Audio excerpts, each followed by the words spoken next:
Welcome again students. और इस video में हम डिस्कस करेंगे वर्कशीट 54 क्लास 6 to 8 और ये वर्कशीट आपकी 1 सितंबर 2020 के लिए शेड्यूल की गई है बच्चों। और ये वर्कशीट आपकी मैथ्स की वर्कशीट है और इस वर्कशीट में आप फैक्टर्स जो है उसके बारे में सीखेंगे कि फैक्टर्स क्या होते हैं।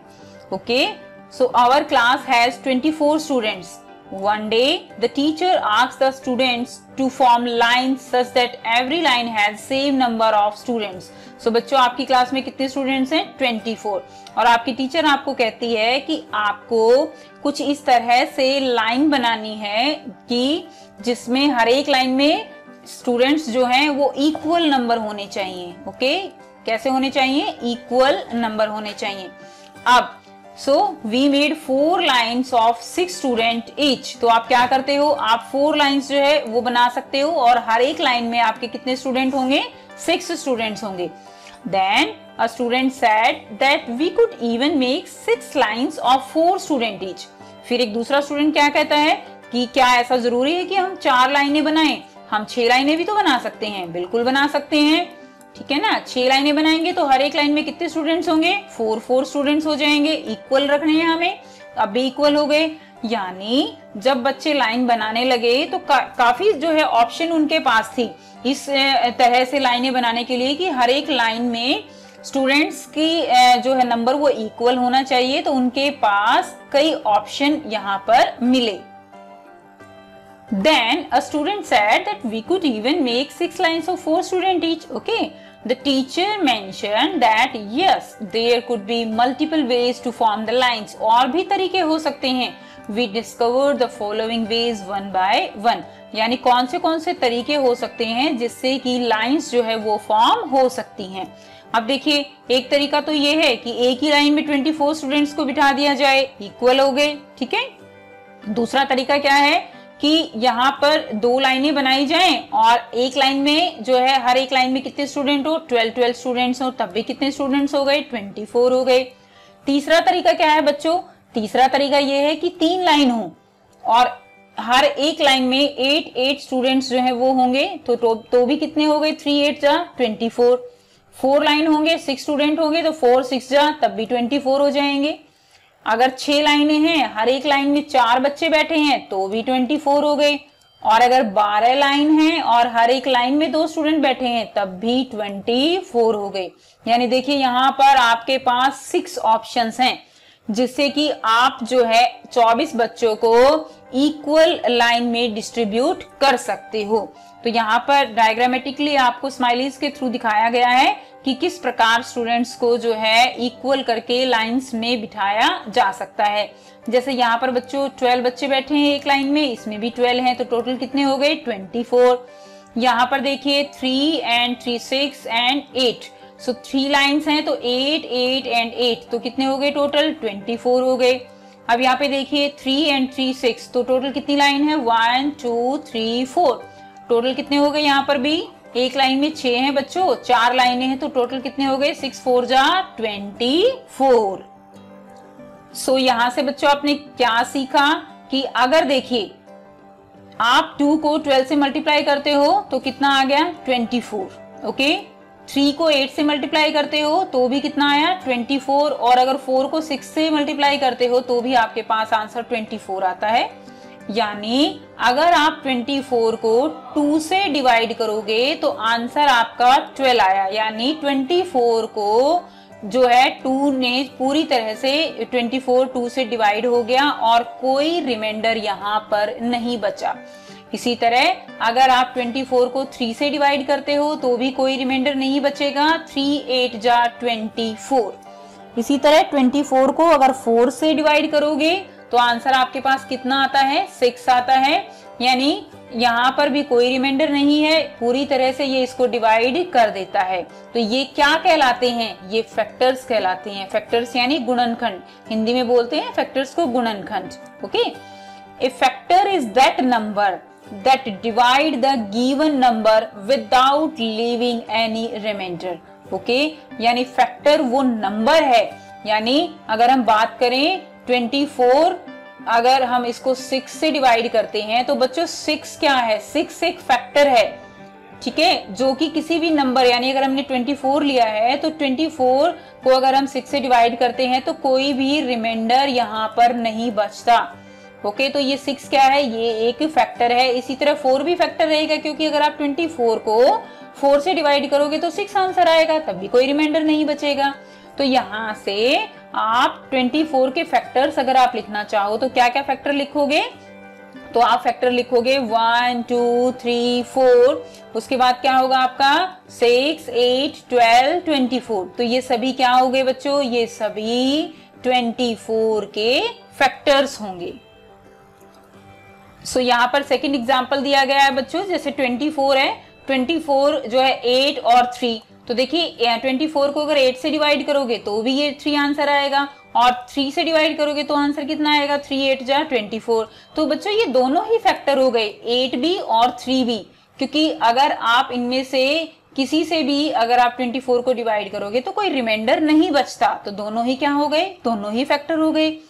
ठीक है, तो आपको एग्जाम्पल भी दिखाया गया है यहाँ पर, और यहाँ पर ये हम कर चुके हैं। इसी तरह हम यहाँ पर नेक्स्ट एग्जाम्पल गिवन है आपका, इसमें देखिए 24 है तो 6 और 4 ये भी फैक्टर दिए गए हैं। इसी तरह एग्जाम्पल देकर समझाया गया है, 24 को अगर 4 से डिवाइड करोगे तो 6 आएगा, 24 को अगर 6 से डिवाइड करते हो तो आंसर 4 आता है, यानी कोई रिमाइंडर नहीं बचता।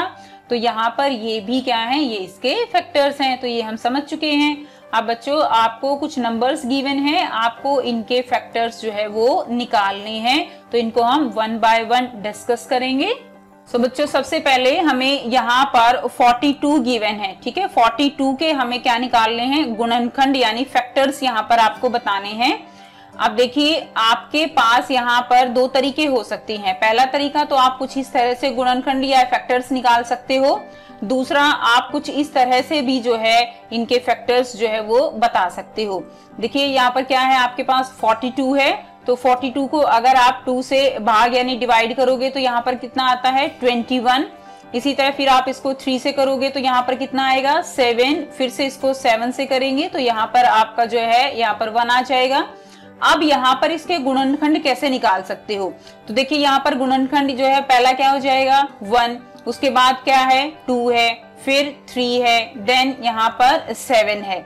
उसके बाद क्या है कि आप 2 को 3 से मल्टीप्लाई कीजिए तो कितना आ गया 6, ठीक है, 2 को 3 से अगर आप गुणा करते हो तो 6 आ जाता है। इसी तरह बच्चों 2 को अगर आप 7 से गुणा करोगे मल्टीप्लाई करोगे तो कितना आएगा 14 आएगा, और अगर आप 3 को 7 से मल्टीप्लाई करते हो तो कितना आता है यहाँ पर 21 आएगा। ओके, और 42 जो है यानी 42 वो तो खुद में है ही, और वैसे भी आप देख सकते हो 7 को यहाँ से 3 से जो है इसको मल्टीप्लाई करोगे तो कितना आ गया 21, एंड 21 को 2 से मल्टीप्लाई करोगे तो कितना आ गया 42। तो इस तरह से आपको हर एक वो संख्या वो डिजिट यहाँ पर निकालनी है जो कि 42 को पूर्ण रूप से जो है डिवाइड कर देगी, इसको जो है पूर्ण रूप से विभाजित कर देगी। ठीक है, और सेकंड हम यहाँ पे देख सकते हो आप, हमने दूसरा मेथड भी यहाँ पर लिखा है कि आप जो है 42 के देखोगे तो लोवेस्ट जो डिजिट है वहां से स्टार्ट कीजिए, 1 से कीजिए आप, उसके बाद जो है 1 को 42 से गुना यानी मल्टीप्लाई करोगे तो आपको 42 ही मिलेगा। इसी तरह 2 को अगर 21 से गुना करोगे तो कितना मिलेगा बच्चों, तब भी आपको 42 मिलेगा। 3 को अगर आप 14 से करते हो तो भी आपको 42 मिलेगा। इसी तरह 6 को अगर 7 से गुणा यानी मल्टीप्लाई करते हो तो भी आपको आंसर 42 ही मिलता है। अब यहाँ पर अगर आप यहाँ पर इसके फैक्टर्स या गुणनखंड जो है निकालोगे तो आप कैसे निकालोगे, तो देखिए 1 2 3 6, इसी तरह फिर 7 भी हो जाएगा, क्योंकि 7 को अगर 6 से मल्टीप्लाई कर रहे हो तब भी इसको अगर आप जो है 42 को 7 से डिवाइड करोगे तो आंसर 6 आएगा, तो 7 से भी ये जो है पूर्ण रूप से क्या हो जाता है डिवाइड हो जाता है। ठीक है, तो ये भी इसका गुणनखंड है या फैक्टर है। अब इसके बाद देखिए यहाँ पर 14 जो है ये भी इसका क्या हो जाएगा फैक्टर यानी गुणनखंड हो जाएगा। इसी तरह 21 एंड 42 यहाँ पर इसके जो है फैक्टर्स होंगे या गुणनखंड। तो बच्चों हम इंग्लिश और हिंदी जो है साथ साथ जो है ये जो आपको बता रही हूँ मैं, गुणनखंड को फैक्टर्स बोलते हैं इंग्लिश में। ठीक है, नेक्स्ट हम करेंगे 60। अब देखिए 60 को के फैक्टर्स जो है निकालने का फिर से वही तरीका है, आप इस तरह से निकाल सकते हो। 2 से इसको भाग करोगे तो कितना आएगा 30, देन 15, देन 5 और फिर से 1 आ जाएगा। अब इसके जो है यहाँ पर फैक्टर या गुणनखंड निकाल लेंगे तो देखिए 1 तो हो ही गया, 2 जो है हम एक बार लेंगे, यहाँ पर 2 टाइम्स आया है लेकिन हम यहाँ पर एक बार लिखेंगे। इसी तरह 3 आ गया एंड देन 5।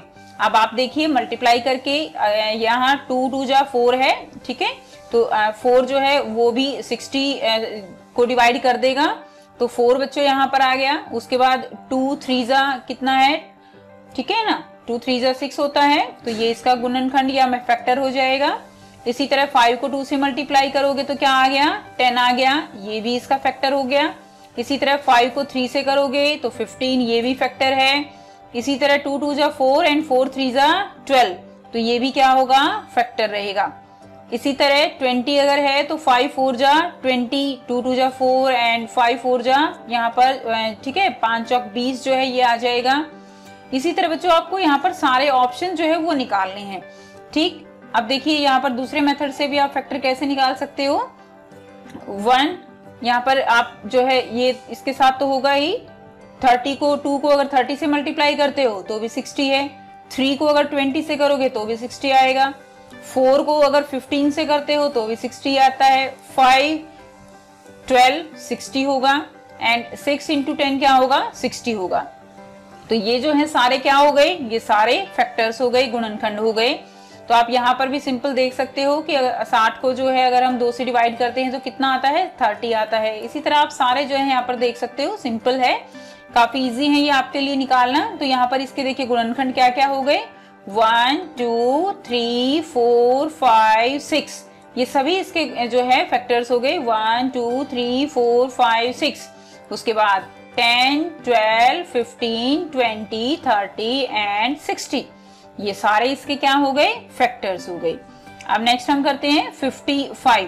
तो अगर हम 55 को देखें तो 5 11, ठीक है, और 11 1 जा यहाँ पर होगा, तो यहाँ पर क्या क्या फैक्टर बने इसके, एक तो जो है अपने ये दोनों आपस में तो फैक्टर हैं ही 55 एंड 1, साथ में यहाँ पर जो नए निकले हैं वो क्या है 5 और 11, ओके 55 हो गया, क्योंकि 55 जो है 11 से भी जो है अगर डिवाइड करेंगे तो पूरा भाग हो जाएगा, और अगर 55 को 5 से भाग करोगे तो भी ये पूरा जो है यहाँ पर डिवाइड हो जाता है, कोई रिमाइंडर यहाँ पर नहीं बचता, ठीक है, कोई शेषफल नहीं बचता। तो इसीलिए इसके गुणनखंड या फैक्टर्स क्या हो गए 1 5 11 और 55। अब अगर हम 47 के देखेंगे तो बच्चों 47 तो केवल 1 से ही डिवाइड हो सकता है, और कोई ऐसी डिजिट नहीं है और कोई ऐसी संख्या नहीं है जो इसको पूर्ण रूप से विभाजित या इसको पूरी तरह से डिवाइड कर सके। तो देखिए इसके जो फैक्टर्स होंगे या गुणनखंड होंगे वो क्या रहेंगे, केवल 1 होगा और 47 रहेगा। अब देखिए नेक्स्ट क्या है 98 के हमें निकालने हैं, तो ये भी बच्चों आप खुद से ट्राई कीजिए। 1 इंटू 98 यहाँ पर क्या हो जाएगा 98, फिर देखिए 2 से करके देखिए, तो 2 को अगर आप 49 से गुणा करते हो तो 98 आएगा। उसके बाद 7 अगर आप 14 जो है यहाँ पर 14 से गुणा करोगे तो भी 98 आता है। और अगर ये इस मेथड से निकालना चाहोगे तो देखिए 249 यहाँ पर होगा, फिर इसको 7 से करेंगे, 7 7 जा 49 एंड देन 7 1 जा 7, ओके। सो यहाँ पर बच्चों देखिए अब क्या क्या फैक्टर होंगे, 2 7 2 बार है तो हम केवल एक बार लिखेंगे, तो 1 हो गया, 2 हो गया और 7 हो गया। 2 को 7 से गुना कीजिए 14 हो गया, 7 को 7 से गुना कीजिए 49 हो गया, और 98 तो इसका होगा ही, ठीक। तो बच्चों इस तरह से हम फैक्टर्स जो है वो निकाल सकते हैं, काफी इजी है। आप और भी संख्याएं लिखकर और भी जो है आप नंबर्स लिखकर उनके फैक्टर्स ट्राई कर सकते हो। सो आई होप आपको ये वर्कशीट क्लियर है। फिर भी बच्चों अगर कोई प्रॉब्लम है तो आप कमेंट करके पूछ सकते हो। एंड अगर वीडियो अच्छी लगती है बच्चों तो भी कमेंट करके जरूर बताइए, और वीडियो अगर अच्छी लगती है तो लाइक शेयर जरूर कीजिए और चैनल को सब्सक्राइब करना मत भूलिए। So thanks for watching.